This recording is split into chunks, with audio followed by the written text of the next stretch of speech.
तो अगर आपकी गेहूं की फसल 60 दिन के आसपास है, यानी कि गेहूं में बालियां निकलने से पहले की अवस्था अगर है, तो इस टाइम के ऊपर थोड़ा सा ध्यान दे करके, थोड़ा सा दिमाग लगा करके गेहूं की पैदावार को साथियों आप बढ़ा सकते हैं। वो भी ज़्यादा खर्च आपको बिल्कुल नहीं करना। तो इस वीडियो में हम इसी टॉपिक के ऊपर बात करेंगे कि गेहूं की फसल में बालियां निकलने से पहले हम ऐसा क्या करें, कौन सी खाद दें साथियों, पौधे को किस प्रकार से दें जिससे कि गेहूं की फसल में पैदावार बढ़ जाए, गेहूं के जो बालियां निकलें उसमें दाने की संख्या ज़्यादा से ज़्यादा हो, दानों का आकार बड़ा हो, दाने की क्वालिटी अच्छी हो, दाने के अंदर वजन ज़्यादा हो, तो साथियों हमारे गेहूं की पैदावार ज़्यादा होगी। तो इन चीज़ों के ऊपर आज की इस वीडियो में हम बात करेंगे। चलिए वीडियो की शुरुआत करते हैं। तो साथियों सबसे पहले अगर हम बात करें गेहूं की फसल में बालियां निकलने से पहले कौन कौन से पोषक तत्वों की ज़रूरत होती है, उसको कैसे दें, और इसके साथ साथ ये पोषक तत्व पौधे में काम क्या करेंगे।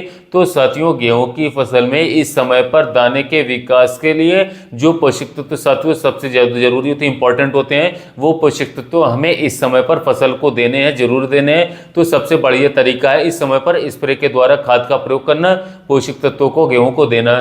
तो साथियों अगर हम बात करें पोषक तत्वों की, इसमें फास्फोरस है, पोटाश है और इसके साथ साथ बोरोन है। ये तीनों पोषक तत्व साथियों इस टाइम के ऊपर सबसे बढ़िया काम करेंगे, सबसे बड़ी रिजल्ट देंगे गेहूं के अंदर। अगर हम बात करें इसके क्या काम होते हैं पौधे में इस टाइम पर 60 दिन पर, तो फास्फोरस का काम होता है तने को मजबूत करना, दाने का साइज बढ़ाना और इसके साथ साथ दाने की संख्या में बढ़ोतरी करना। यानी कि अब जो गेहूं के अंदर बाली काबे के अंदर तैयार हो रही है, तो उस बाली के अंदर दानों की संख्या अभी से ही बढ़ेगी।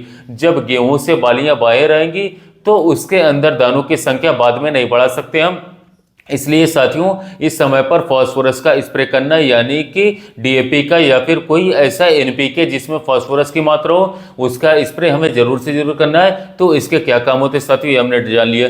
अब बात करेंगे साथियों पोटाश के बारे में। तो पोटेशियम का जो हमारा काम होता है इस टाइम के ऊपर, वो दाने की क्वालिटी को बेहतर करता है, इंप्रूव करता है, दाने के अंदर चमक लाता है, शाइन लाता है, दाने का वजन वेट बढ़ाता है। ये काम होता है हमारा साथियों पोटाश का। पोटाश खाद का दाने का साइज भी पूरा करवाता है। तो ओवरऑल ये दाने के विकास में अहम रोल निभाता है, महत्वपूर्ण भूमिका निभाता है। दाने का विकास अच्छा होगा तो वजन ज्यादा बैठेगा, तो पैदावार हमें ज्यादा देखने को मिलेगी वैसे। तो ये काम करती है गेहूं की फसल में दाने के टाइम के ऊपर सबसे बढ़िया। बोरॉन का क्या काम होता है इस टाइम के ऊपर, तो साथियों बोरॉन का काम होता है बीज का विकास करवाना, यानी कि दाने के विकास में सहायता प्रदान करवाना।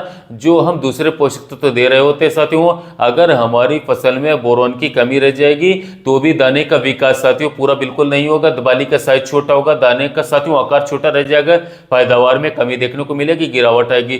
तो साथियों इस टाइम के ऊपर बोरॉन का भी हमें प्रयोग करना चाहिए, इसको ध्यान में जरूर रखना है। तो ये जो गेहूं की फसल के लिए 3 सबसे जरूरी साथियों पोषक तत्व इस समय पर मैंने आपको बताया, जिसमें फास्फोरस, पोटाश और बोरोन है साथियों। तो इनका प्रयोग आप लोगों को स्प्रे के रूप में करना है। और स्प्रे के लिए साथियों सबसे बेस्ट होता है हमारा एनपीके वाटर सोल्यूबल फर्टिलाइजर, जो कि 100% वाटर सोल्यूबल होता है, पानी में घुलनशील खाद होती है, आसानी से पानी में घुल जाती है, स्प्रे हो जाती है और पौधे को जल्दी मिल जाती है साथियों, बढ़िया बेस्ट काम करती है, जल्दी रिजल्ट आता है। तो इस समय पर साथियों एनपीके का कौन सी ग्रेड का स्प्रे करें, तो साथियों आपको एनपीके 0.34 लेना होगा 1 किलोग्राम प्रति एकड़ के हिसाब से, और इसके साथ में साथियों आपको लेना होगा 200 ग्राम बोरोन। एनपीके 0.34 में साथियों 52% आपको फास्फोरस देखने को मिल जाएगा, 34% इसमें साथियों पोटेशियम होता है। तो साथियों फसल को फास्फोरस और पोटेशियम की एक साथ साथियों पूर्ति हो जाएगी। और इसके साथ में साथियों 200 ग्राम हमें बोरोन भी मिक्स करना है। तो इनको मिक्स करके साथियों में स्प्रे कर देना है। तीनों पोषक तत्व गए फसल में साथियों, इस तीनों की पूर्ति हो जाएगी। तो सबसे बढ़िया तरीका यही है साथियों, 100 लीटर से 120 लीटर पानी की जरूर मात्रा रखें 1 एकड़ के लिए साथियों।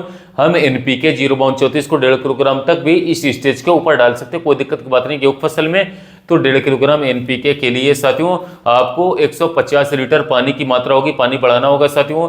50 लीटर पानी बढ़ा लेंगे तो बेस्ट रिजल्ट आपको देखने को मिलेगा, इस बात का जरूर ध्यान रखें साथियों। 1 किलोग्राम एनपीके 100 लीटर पानी में 120 लीटर पानी में 1.5 किलोग्राम आप एनपीके लेते हो तो 150 लीटर पानी आपको लेना होगा साथियों 1 एकड़ में। तो ये साथियों हमें इसका स्प्रे करना है इस टाइम के ऊपर।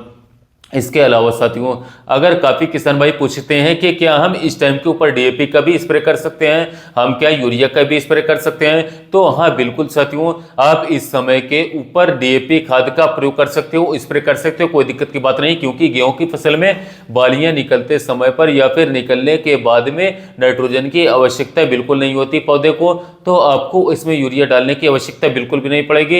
इसमें आप लोगों को केवल और केवल डीएपी लेनी है 2 किलोग्राम। इसको शाम के समय अच्छी तरीके से भिगो करके रखें और सुबह या फिर दोपहर के समय पर अच्छी धूप निकलने के बाद में इसको किसी कपड़े में छान करके अच्छी तरीके से साथियों 100 लीटर पानी के साथ मिला करके 1 एकड़ खेत में अच्छी तरीके से स्प्रे लगवा देना है, छिड़काव करवा देना है, तो भी आपको बेस्ट रिजल्ट मिलेगा। फॉस्फोरस की पूर्ति हो जाएगी पौधे में साथियों, तो बढ़िया काम करेगा। डीएपी का भी स्प्रे आप कर सकते हो, कोई दिक्कत की बात नहीं फॉस्फोरस की पूर्ति के लिए साथियों। तो किसान भाइयों, इस समय पर आप लोगों को इस स्टेज के ऊपर साथियों गेहूं की फसल में इन पोषक तत्वों की पूर्ति करनी साथियों स्प्रे के द्वारा साथियों। कौन सी स्प्रे में खाद यूज करनी साथियों वो हमने जान लिया, बता दिया, क्या बेनिफिट होंगे वो भी हमने जान लिया साथियों। तो आपको सबसे जरूरी तो ये है कि आपको पता होना चाहिए कि फसल की किस अवस्था पर किस पोषक तत्वों की आवश्यकता होती है। तो साथियों आपको बार बार साथियों जो वीडियो को देखने पड़ते हैं, बार बार जो आपका टाइम खराब होता है, बार बार जो जानकारी आपके सामने भ्रमित करने वाली आती है साथियों, उनसे आप आसानी से बच पाओगे और एक बड़ी साथियों कम खर्चे में साथियों अच्छी पैदावार अपनी फसल से निकाल सकते हो साथियों। साथियों सबसे बड़ी जरूरी बात मैं लास्ट में आपको एक बात और बता दे रहा हूँ। काफी सारे किसान भाइयों की हमारी शिकायत ये रहती है कि उनकी गेहूं फसल काफी ज्यादा बढ़वा लेती चली जाती है, पर साथियों उनकी फसल में बालियां आना जो है साथियों आती है वो बहुत ही छोटी छोटी आ जाती हैं। इसके साथ साथ साथियों पूरा पौधा एनर्जी जो है हमारा पौधे के विकास में लगा देता है, बालियों में नहीं लगा पाता। तो इसके लिए आप इस समय पर साथियों लिहोसिन बासफ कंपनी की जो आती है 25 ml प्रति 15 लीटर पंप स्प्रे कर देते हैं, तो आपके पौधे की जो बढ़वार उसको रोक करके साथियों पूरा एनर्जी जो है पौधे का वो आपकी बाली में लगा देगा, जिससे कि बाली लंबी आएंगी, मोटी आएंगी, दाने का अधिक से अधिक भरा होगा, चमकदार बालियां रहेंगी और आपको मंडी भाव भी देखने को अच्छी मिलेगा। 20% तक पैदावार भी बढ़ करके देखने को मिलेगी। तो आप साथियों 65 दिन से 70 दिन पर लिहोसिन का जरूर उपयोग करें। 25 ml प्रति 15 लीटर पंप बासफ को बहुत ही बेस्ट रिजल्ट रहेगी। एक प्लांट ग्रोथ रेगुलेटर जो कि पौधे को उत्पादन बढ़ाने में बहुत ही महत्वपूर्ण भूमिका निभाता है। तो साथियों कैसे लगा वीडियो अच्छा लगा हो तो चैनल को सब्सक्राइब कीजिए, वीडियो को लाइक कीजिएगा। जो किसान भाई गेहूं की खेती कर रहे हो तक वीडियो को शेयर कीजिए। जो किसान भाई की गेहूं की फसल 60 दिन के ऊपर हो चुकी है वो वीडियो को साथ ही दूसरे किसानों तक शेयर कीजिए ताकि उन्हें भी महत्वपूर्ण जानकारी मिल सके। साथ ही मिलते हैं वीडियो में नया टॉपिक।